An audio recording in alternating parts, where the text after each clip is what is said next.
दुख का कारण। एक शहर में एक आलीशान और शानदार घर था। वह शहर का सबसे खूबसूरत घर माना जाता था। लोग उसे देखते तो तारीफ किए बिना नहीं रह पाते। एक बार घर का मालिक किसी काम से कुछ दिनों के लिए शहर से बाहर चला गया। कुछ दिनों बाद जब वो वापस लौटा तो देखा कि उसके मकान से धुआं उठ रहा है। करीब जाने पर उसे घर से आग की लपटें उठती हुई दिखाई पड़ी। उसका खूबसूरत घर जल रहा था। वहां तमाशबीनों की भीड़ जमा थी, जो उस घर के जलने का तमाशा देख रही थी। अपने खूबसूरत घर को अपनी ही आंखों के सामने जलता हुए देख वह व्यक्ति चिंता में पड़ गया। उसे समझ नहीं आ रहा था कि अब क्या करे, कैसे अपने घर को जलने से बचाए। वह लोगों से मदद की गुहार लगाने लगा कि वे किसी भी तरह उसके घर को जलने से बचा लें। उसी समय उसका बड़ा बेटा वहां आया और बोला, पिताजी, घबराइए मत, सब ठीक हो जाएगा।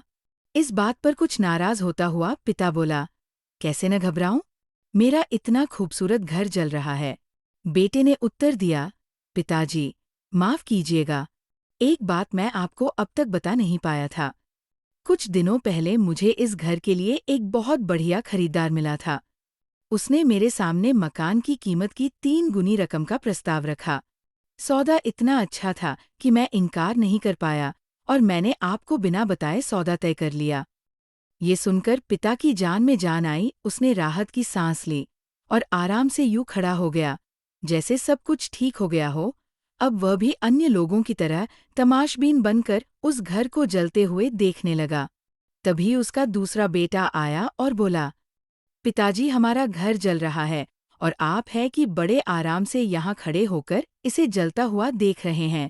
आप कुछ करते क्यों नहीं? बेटा, चिंता की बात नहीं है। तुम्हारे बड़े भाई ने ये घर बहुत अच्छे दाम पर बेच दिया है। अब ये हमारा नहीं रहा, इसलिए अब कोई फर्क नहीं पड़ता। सीख, दुख का कारण मोह है।